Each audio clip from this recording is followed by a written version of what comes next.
What's going on, everybody? Kalipus Tech here, coming back at you with another video. In this video, we're going to be taking a look at the Motorola Moto G Stylus 2021 and going over whether or not it's still a good phone to buy in 2022. Now, this phone's successor, the Moto G Stylus 2022, actually just recently came out, and in between those, there was even a 5G version, the Moto G Stylus 5G, that came out in June of 2021. So in this video, we're going to be taking a closer look at this phone and going over what kind of value it really provides in 2022. Now, before we go any further, I do want to remind you to go ahead and hit that subscribe button. It helps out the channel a lot. But with that being said, let's get started. Now, the Moto G Stylus 2021 has a 6.8-inch IPS LCD display with a resolution of 1080p, a PPI of 386, an aspect ratio of 20:9, and a screen-to-body ratio of about 84.8%. Now, we got a hole punch up here for the front-facing camera, and this camera is 16 megapixels. So this phone definitely has a real nice display, even compared to the newer version. Display-wise, really the only difference between this phone and the Moto G Stylus 2022 is that the 2022 model has a slightly taller form factor and a 90Hz display instead of a 60Hz display. Now, while those are good improvements, it's still essentially the same kind of thing, and I will say, this display does look really nice. We got a real sharp, crisp image here, and the colors look great. So if you're going to be doing lots of content consumption, the Moto G Stylus 2021 is still going to be a great option. Another really nice thing about this phone that's actually probably pretty obvious is the display is really large.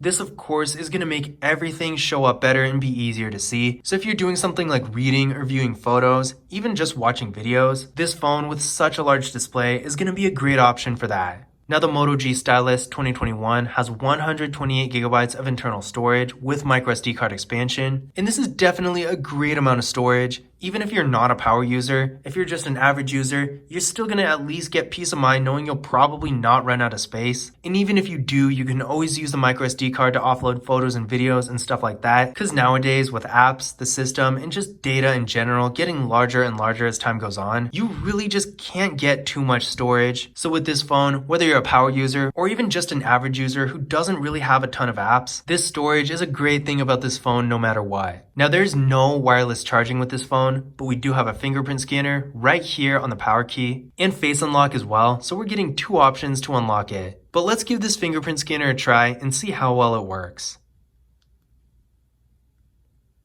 There we go, one more time.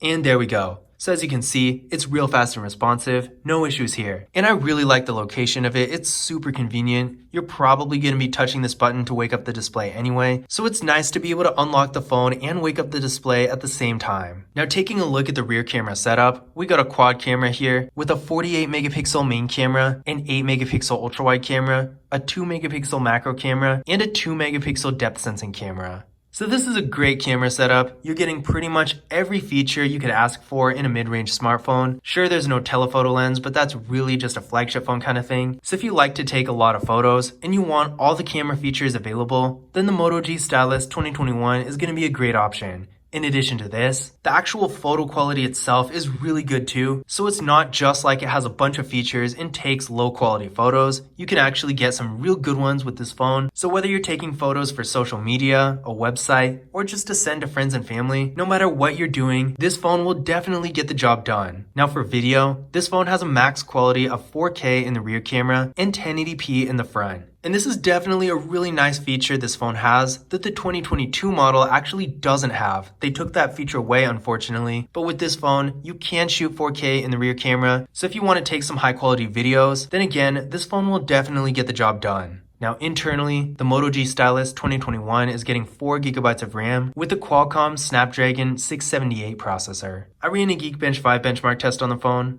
and it came back with a single core score of 462 and a multi-core score of 1405. Now this phone definitely has a really fast processor, especially for what it is. In fact, this processor is even faster than its predecessor, the Moto G Stylus 2022, which in the case of the Moto G Stylus 2022 was actually a disappointment because you'd think a successor would have more processing power instead of less. But regardless, it just goes to show that even though this phone is a little bit older, it can still easily keep up with the newer phones. Now by itself, a Geekbench 5 benchmark test score doesn't really mean a whole lot. You really need something to compare it to, so what I recommend doing is running this test on your current phone and comparing the numbers to these to see whether or not this phone would be an upgrade for you. Because depending on what you have now, it may or may not be. But I will say, in my time using it, I haven't had any performance issues whatsoever with this phone. It's been able to handle every task I throw at it really well, and I really have no complaints. So if you're going to be doing normal activities, everything from basic stuff like sending text messages and making calls, to web browsing and social media, even video streaming and light gaming, this phone will get the job done. Now this phone has a 4000 mAh battery. This supports 10 watt fast charging, so it's not bad, but it's also not the best out there. In fact, the Moto G Stylus 2022, again the successor, has a much better battery, so if that's your priority, that might be a phone for you to look into. But in the case of the Moto G Stylus 2021, the battery is not bad, it'll easily last you throughout the day, but don't expect to get multiple days of battery life because this really isn't that phone. But again, all the same, the battery is decent and the fast charging definitely helps too. But now that we've gone over some of the specs of the phone, let's take a closer look at the device itself.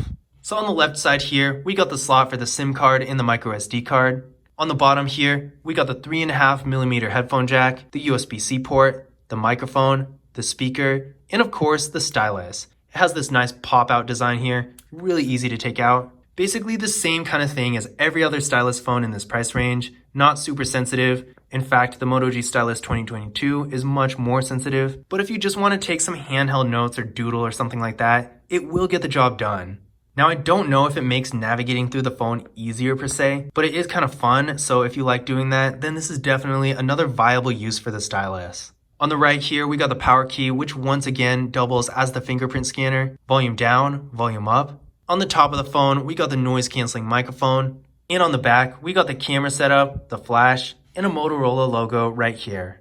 The back has a glossy finish, but despite this, it doesn't really show very many fingerprints. You can kind of see them in certain lighting, but it's really not too bad. I personally really like the design of this phone. It has a nice sleek design that's definitely not bulky at all, and despite being over a year old now, it does still look pretty modern. In addition to this, the phone also has some nice weight to it, so even though it's not exactly a high-end phone, it does feel a lot more premium than other phones in the same price range. Now another thing I should mention about this phone is that it does not have NFC, so if you want to use contactless mobile payment services like Google Pay, unfortunately you won't be able to with this device. But in conclusion, is the Motorola Moto G Stylus 2021 a good phone to buy in 2022? Now honestly, despite a successor to this phone and a 5G version being out at this point, I would say the Moto G Stylus 2021 is still a great option to buy in 2022. This phone has a lot of nice features that regardless of what the successors are doing, are still really good and honestly make this phone better than lots of new phones in the same price range. One thing I really appreciate about this phone is the 1080p display. It just looks so nice, the colors look really good, and if you're consuming a lot of content, you're going to benefit from both this and the really large display. I will say there are not very many phones period that have this large of a display, so that's definitely something to keep in mind. The other thing I really like about this phone is the camera setup. Not only does it have all the features you could ask for and take really nice photos, but you can also shoot 4K videos with this phone. And while that's not exactly rare, it's not something you see every day in a phone in this price range, and proof of that is the Moto G Stylus 5G and the Moto G Stylus 2022. Neither of those phones can shoot 4K videos, but this phone, being older than both of them, still can. So in general, if you're looking for a mid-range phone with lots of nice features like a stylus, the ability to shoot 4K videos, a fast processor, and a really large, nice display, then the Motorola Moto G Stylus 2021 is going to be a great option. But I hope you enjoyed the video, and I hope you found this information useful as well. If you did, don't forget to give it a thumbs up and hit that subscribe button. But as always, I will see you in the next video.